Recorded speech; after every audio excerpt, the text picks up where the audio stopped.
ਭਾਰਤ ਚੀਨ, ਭਾਰਤ ਪਾਕਿਸਤਾਨ ਜਾਂ ਫਿਰ ਨੇਪਾਲ ਬਾਰਡਰਾਂ ਦੇ ਉੱਪਰ ਤਣਾਅ ਦਿਨ ਪਰ ਦਿਨ ਵੱਧਦਾ ਜਾ ਰਿਹਾ ਹੈ ਤੇ ਸ਼ੁਰੂ ਤੋਂ ਹੀ ਇੰਜ ਹੀ ਹੁੰਦਾ ਆ ਰਿਹਾ ਹੈ। ਇਹ ਦੋ ਦੇਸ਼ਾਂ ਦੀ ਲੜਾਈ ਨਹੀਂ ਸਗੋਂ ਰਾਜਨੀਤਿਕ ਲੜਾਈ ਹੁੰਦੀ ਹੈ ਜਿਸ ਨੂੰ ਆਪਾਂ ਲੋਕ ਸਮਝ ਨਹੀਂ ਪਾਉਂਦੇ ਤੇ ਸਾਡੇ ਲੱਖਾਂ ਹੀ ਜਵਾਨ ਸ਼ਹੀਦ ਹੋ ਜਾਂਦੇ ਨੇ। ਜਦੋਂ ਵੀ ਲੜਾਈ ਜੰਗ ਹੁੰਦੀ ਹੈ ਤਾਂ ਦੋਨੋਂ ਤਰਫ ਦੇ ਜਵਾਨ ਸ਼ਹੀਦ ਹੁੰਦੇ ਨੇ, ਚਾਹੇ ਉਹ ਜਵਾਨ ਭਾਰਤ, ਚੀਨ ਜਾਂ ਫਿਰ ਪਾਕਿਸਤਾਨ ਦੇ ਕਿਉਂ ਨਾ ਹੋਣ। ਹਰ ਕੋਈ ਆਪਣੇ ਦੇਸ਼ ਦੇ ਲਈ ਸ਼ਹੀਦ ਹੋ ਰਿਹਾ ਹੈ। ਇਸ ਵਾਰ ਜੋ ਸਭ ਤੋਂ ਵੱਡੀ ਸ਼ਹੀਦੀ ਹੈ ਜੋ ਕਿ ਚੀਨ ਦੇ ਬਾਰਡਰ ਦੇ ਉੱਤੇ ਝੜਪ ਹੋਈ ਤੇ ਸਾਡੇ ਕੁਝ ਜਵਾਨ ਸ਼ਹੀਦ ਹੋ ਗਏ ਜਿਨ੍ਹਾਂ ਦਾ ਘਾਟਾ ਉਹਨਾਂ ਦੇ ਪਰਿਵਾਰਾਂ ਨੂੰ ਕਦੀ ਵੀ ਪੂਰਾ ਨਹੀਂ ਹੋ ਸਕਦਾ। ਇਤਿਹਾਸ ਦੇ ਵਿੱਚ ਇੱਕ ਅਜਿਹੀ ਵੀ ਘਟਨਾ ਦਰਜ ਹੈ ਜੋ ਕਿ ਤੁਹਾਨੂੰ ਹੈਰਾਨ ਕਰ ਦੇਵੇਗੀ, ਕਿਉਂਕਿ ਪਿਛਲੇ 80 ਸਾਲਾਂ ਤੋਂ ਇਸ ਘਟਨਾ ਨੇ ਸਾਰੀ ਦੁਨੀਆ ਨੂੰ ਚੱਕਰਾਂ ਦੇ ਵਿੱਚ ਪਾ ਕੇ ਰੱਖਿਆ ਹੋਇਆ ਹੈ ਤੇ ਦੁਨੀਆ ਦੀ ਕਿਸੇ ਵੀ ਜਾਂਚ ਏਜੰਸੀ ਦੇ ਕੋਲ ਇਸ ਘਟਨਾ ਦਾ ਕੋਈ ਜਵਾਬ ਨਹੀਂ ਹੈ। ਇਹ ਘਟਨਾ ਚੀਨ ਦੀ ਹੈ ਜਿੱਥੇ 1 ਨਹੀਂ 2 ਨਹੀਂ 10 ਨਹੀਂ ਸਗੋਂ ਪੂਰੇ 3000 ਚੀਨੀ ਸੈਨਿਕ ਗਾਇਬ ਹੋ ਗਏ ਅਤੇ ਉਹਨਾਂ ਦੀ ਉਗ ਸੁਗ ਅੱਜ ਤੱਕ 80 ਸਾਲਾਂ ਦੇ ਬਾਅਦ ਵੀ ਕਿਸੇ ਦੇ ਕੋਲ ਨਹੀਂ ਹੈ। ਆਖਿਰ ਕਿੱਥੇ ਗਏ ਉਹ 3000 ਚੀਨੀ ਸੈਨਿਕ? ਅਸਮਾਨ ਨਿਗਲ ਗਿਆ ਜਾਂ ਫਿਰ ਜ਼ਮੀਨ ਦੇ ਵਿੱਚ ਧਸ ਗਏ? ਅੱਜ ਤੱਕ ਕਿਸੇ ਨੂੰ ਵੀ ਨਹੀਂ ਪਤਾ ਲੱਗਿਆ। ਇਹ ਘਟਨਾ 1937 ਦੀ ਹੈ ਜਦੋਂ ਦੂਸਰਾ ਸੀਨੋ ਜੈਪਨੀਜ਼ ਯੁੱਧ ਚੱਲ ਰਿਹਾ ਸੀ ਜੋ ਕਿ ਚੀਨੀਆਂ ਦੇ ਲਈ ਬਹੁਤ ਹੀ ਭਿਆਨਕ ਤੇ ਦਰਦਨਾਕ ਸਿੱਧ ਹੋਇਆ ਸੀ। ਜਿੱਥੇ ਜੈਪਨੀਜ਼ ਸੈਨਾ ਹਰ ਫਰੰਟ ਦੇ ਉੱਤੇ ਚੀਨੀ ਸੈਨਾ ਦੇ ਉੱਤੇ ਭਾਰੀ ਪੈ ਰਹੀ ਸੀ, ਉੱਥੇ ਹੀ ਦਿਨ ਪਰ ਦਿਨ ਚੀਨੀ ਇਲਾਕਿਆਂ ਦੇ ਉੱਤੇ ਆਪਣਾ ਕਬਜ਼ਾ ਵੀ ਜੈਪਨੀਜ਼ ਆਰਮੀ ਕਰਦੀ ਜਾ ਰਹੀ ਸੀ। ਇਹ ਉਹ ਸਮਾਂ ਸੀ ਜਦੋਂ ਚਾਈਨੀਜ਼ ਆਰਮੀ ਅੱਜ ਦੇ ਵਾਂਗ ਟੈਕਨੋਲੋਜੀ ਦੇ ਵਿੱਚ ਐਡਵਾਂਸ ਨਹੀਂ ਸੀ ਤੇ ਦੂਸਰੇ ਪਾਸੇ ਜੈਪਨੀਜ਼ ਆਰਮੀ ਆਪਣੇ ਸਮੇਂ ਦੇ ਹਿਸਾਬ ਦੇ ਨਾਲ ਫੁੱਲੀ ਟ੍ਰੇਨਡ ਅਤੇ ਆਧੁਨਿਕ ਹਥਿਆਰਾਂ ਦੇ ਨਾਲ ਲੈਸ ਸੀ। ਜਾਪਾਨੀ ਸੈਨਾ ਅੱਗੇ ਵਧਦੀ ਰਹੀ ਤੇ ਉਸ ਸਮੇਂ ਦੀ ਰਾਜਧਾਨੀ ਦੇ ਉੱਤੇ ਕਬਜ਼ਾ ਕਰਨ ਦੇ ਬਿਲਕੁਲ ਕਰੀਬ ਹੀ ਸੀ। ਇਸ ਗੱਲ ਨੂੰ ਦੇਖਦਿਆਂ ਆਪਣੀ ਰਾਜਧਾਨੀ ਦੀ ਰੱਖਿਆ ਕਰਨ ਵਾਸਤੇ ਚੀਨੀ ਸਰਕਾਰ ਨੇ ਕਰਨਲ ਲੀ ਫੁਨ ਸਿਆਨ ਨੂੰ ਤਾਇਨਾਤ ਕੀਤਾ ਅਤੇ ਕਰਨਲ ਨੂੰ ਨਾਨਜਿੰਗ ਪ੍ਰਾਂਤ ਦੀਆਂ ਪਹਾੜੀਆਂ ਦੀ ਰੱਖਿਆ ਕਰਨ ਦੀ ਜ਼ਿੰਮੇਵਾਰੀ ਦਿੱਤੀ ਗਈ ਜੋ ਕਿ ਟੋਟਲ 3.2 ਕਿਲੋਮੀਟਰ ਦਾ ਏਰੀਆ ਸੀ। ਨਾਨਜਿੰਗ ਪ੍ਰਾਂਤ ਨੂੰ ਪੱਛਮੀ ਚੀਨ ਦੇ ਨਾਲ ਜੋੜਨ ਦੇ ਲਈ ਨਦੀ ਦੇ ਉੱਪਰ ਇੱਕੋ ਇੱਕ ਪੁਲ ਪੈਂਦਾ ਸੀ ਤੇ ਉਹੀ ਇੱਕ ਸਹਾਰਾ ਸੀ। ਤੇ ਫਿਰ ਕਰਨਲ ਲੀ ਨੇ ਯੋਜਨਾ ਬਣਾਈ ਕਿ ਜੇਕਰ ਇਸ ਪੁਲ ਦੀ ਸਹੀ ਤਰ੍ਹਾਂ ਰੱਖਿਆ ਕਰ ਲਈ ਜਾਵੇ ਤਾਂ ਫਿਰ ਜਾਪਾਨੀ ਆਰਮੀ ਅੱਗੇ ਨਹੀਂ ਵੱਧ ਪਾਵੇਗੀ, ਕਿਉਂਕਿ ਨਾਨਜਿੰਗ ਦੀ ਸੀਮਾ ਦੇ ਵਿੱਚ ਘੁਸਣ ਵਾਸਤੇ ਇੱਕ ਹੀ ਪੁਲ ਦਾ ਸਹਾਰਾ ਸੀ। ਸੋ ਇਸ ਕਰਕੇ ਇਸ ਪੁਲ ਦੀ ਰੱਖਿਆ ਅਤੇ ਨਿਗਰਾਨੀ ਵਾਸਤੇ ਰਿਪਬਲਿਕ ਆਫ ਚਾਈਨਾ ਦੀ ਸਰਕਾਰ ਦੇ ਵੱਲੋਂ ਕਰਨਲ ਲੀ ਨੂੰ 2988 ਨਵੇਂ ਰੰਗਰੂਟਾਂ ਦੀ ਇੱਕ ਟੁਕੜੀ ਦਿੱਤੀ ਗਈ ਜੋ ਕਿ ਨਵੇਂ ਹੋਣ ਕਰਕੇ ਜ਼ਿਆਦਾ ਟ੍ਰੇਨਡ ਸੈਨਿਕ ਨਹੀਂ ਸਨ। ਪਰ ਕਰਨਲ ਲੀ ਇਹਨਾਂ 2988 ਨਵੇਂ ਰੰਗਰੂਟਾਂ ਦੇ ਨਾਲ ਹੀ ਆਪਣੇ ਮਿਸ਼ਨ ਨੂੰ ਅੰਜਾਮ ਦੇਣਾ ਚਾਹੁੰਦਾ ਸੀ। ਸੋ 10 ਦਸੰਬਰ 1937 ਦੀ ਦੁਪਹਿਰ ਨੂੰ ਇਹ ਸੈਨਾ ਦੀ ਟੁਕੜੀ ਉਹਨਾਂ ਦੀ ਪੋਸਟਿੰਗ ਵਾਲੀ ਪੋਜੀਸ਼ਨ ਦੇ ਉੱਤੇ ਤਾਇਨਾਤ ਕਰ ਦਿੱਤੀ ਗਈ।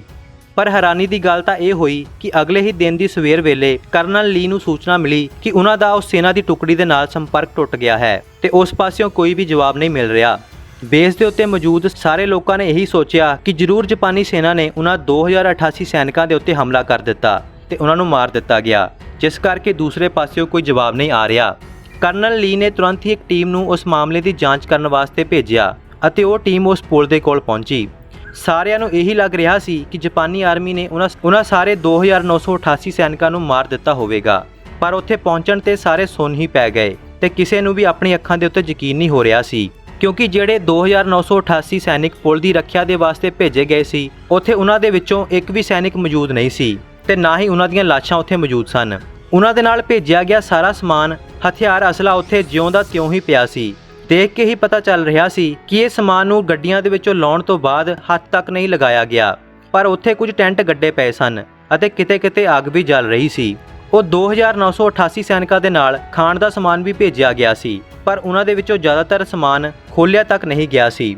ਸਾਰਾ ਨਜ਼ਾਰਾ ਦੇਖ ਕੇ ਇਹੀ ਪਤਾ ਲੱਗ ਰਿਹਾ ਸੀ ਕਿ ਕੁਝ ਸਮਾਂ ਪਹਿਲਾਂ ਤੱਕ ਸਾਰੇ ਸੈਨਿਕ ਇੱਥੇ ਹੀ ਮੌਜੂਦ ਸਨ, ਪਰ ਸਾਰਾ ਕੁਝ ਦੇਖ ਕੇ ਇਹ ਵੀ ਸਾਫ਼ ਹੋ ਰਿਹਾ ਸੀ ਕਿ ਇੱਥੇ ਕੋਈ ਲੜਾਈ ਜਾਂ ਫਿਰ ਜੰਗ ਨਹੀਂ ਹੋਈ ਤੇ ਨਾ ਹੀ ਜਾਪਾਨੀ ਆਰਮੀ ਦੇ ਨਾਲ ਜੰਗ ਦਾ ਕੋਈ ਉੱਥੇ ਸਬੂਤ ਮਿਲਿਆ। ਤੇ ਫਿਰ ਆਖਿਰ 2988 ਚੀਨੀ ਆਰਮੀ ਦੇ ਸੈਨਿਕ ਇੱਕੋ ਹੀ ਰਾਤ ਦੇ ਵਿੱਚ ਕਿੱਥੇ ਗਾਇਬ ਹੋ ਗਏ? ਇਹ ਸਵਾਲ ਚੀਨ ਦੇ ਹਰ ਇੱਕ ਬੰਦੇ ਦੇ ਦਿਲ ਦੇ ਵਿੱਚ ਦਹਿਸ਼ਤ ਪੈਦਾ ਕਰ ਰਿਹਾ ਸੀ। ਉਸ ਪੁਲ ਵਾਲੇ ਏਰੀਏ ਦੇ ਕੋਲ ਹੀ ਹੋਰ ਵੀ ਕਾਫੀ ਚੀਨੀ ਸੈਨਿਕਾਂ ਦੀਆਂ ਪੋਸਟਾਂ ਸਨ ਤੇ ਉਹਨਾਂ ਪੋਸਟਾਂ ਦੇ ਦੱਸਣ ਮੁਤਾਬਕ ਪੁਲ ਵਾਲੀ ਜਗ੍ਹਾ ਦੇ ਉੱਤੋਂ ਕੋਈ ਵੀ ਗਨ ਸਾਊਂਡ ਜਾਂ ਫਿਰ ਬੰਦਿਆਂ ਦੇ ਚੀਕਣ ਦੀ ਆਵਾਜ਼ ਨਹੀਂ ਸੁਣੀਆਂ ਗਈਆਂ ਤੇ ਨਾ ਹੀ ਲਾਗੇ ਕਿਤੇ ਜਾਪਾਨੀ ਆਰਮੀ ਦੇ ਕੋਈ ਹਮਲੇ ਦੀ ਖਬਰ ਹੋਈ ਸੀ। ਇੱਥੇ ਇੱਕ ਹੋਰ ਹੈਰਾਨੀ ਵਾਲੀ ਗੱਲ ਤਾਂ ਇਹ ਸੀ ਕਿ ਇਸ ਪੋਸਟ ਦੇ ਇੱਕ ਪਾਸੇ ਨਦੀ ਸੀ ਤੇ ਦੂਸਰੇ ਪਾਸੇ ਝਾੜੀਆਂ ਤੇ ਲੋਕਾਂ ਦੇ ਖੇਤ ਸਨ, ਪਰ ਖੇਤਾਂ ਤੇ ਝਾੜੀਆਂ ਦੀ ਤਫਤੀਸ਼ ਕਰਨ ਤੋਂ ਪਤਾ ਲੱਗਿਆ ਕਿ ਕਿਸੇ ਵੀ ਸੈਨਿਕ ਦਾ ਕੋਈ ਵੀ ਫੁੱਟਪ੍ਰਿੰਟ ਉੱਥੇ ਨਹੀਂ ਮਿਲਿਆ। ਤਾਂ ਫਿਰ 2988 ਸੈਨਿਕ ਕਿਸ ਰਾਸਤੇ ਗਾਇਬ ਹੋ ਗਏ? ਇੱਕੋ ਇੱਕ ਰਾਸਤਾ ਸੀ, ਉਹ ਵੀ ਉੜ ਕੇ ਜਾਣ ਦਾ, ਤੇ ਉਹ ਵੀ ਇਨਸਾਨ ਦੇ ਲਈ ਬਿਨਾਂ ਜਹਾਜ਼ ਤੋਂ ਸੰਭਵ ਨਹੀਂ ਸੀ।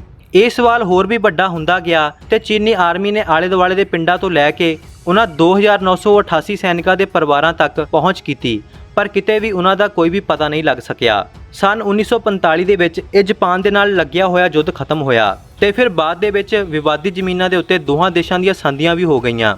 ਪਰ ਫਿਰ ਯੁੱਧ ਦੇ ਨਾਲ ਜੁੜੇ ਹੋਏ ਦਸਤਾਵੇਜ਼ ਦਿੰਦੇ ਹੋਏ ਜਾਪਾਨੀ ਆਰਮੀ ਨੇ ਇਹ ਵੀ ਸਾਫ਼ ਕੀਤਾ ਕਿ ਆਪਾਂ ਕਦੀ ਵੀ ਨਾਨਜਿੰਗ ਜਾਂ ਫਿਰ ਉਸ ਦੇ ਲਾਗੇ ਕਿਤੇ ਵੀ ਚੜ੍ਹਾਈ ਨਹੀਂ ਕੀਤੀ ਤੇ ਨਾ ਹੀ ਉਹਨਾਂ ਨੇ ਕਦੀ ਵੀ 2988 ਸੈਨਿਕਾਂ ਨੂੰ ਗ੍ਰਿਫਤਾਰ ਕੀਤਾ ਜਾਂ ਫਿਰ ਮਾਰਿਆ। ਇਸ ਘਟਨਾ ਤੋਂ 80 ਸਾਲਾਂ ਬਾਅਦ ਵੀ ਉਹਨਾਂ 2988 ਸੈਨਿਕਾਂ ਦੀ ਭਾਲ ਅੱਜ ਤੱਕ ਜਾਰੀ ਹੈ।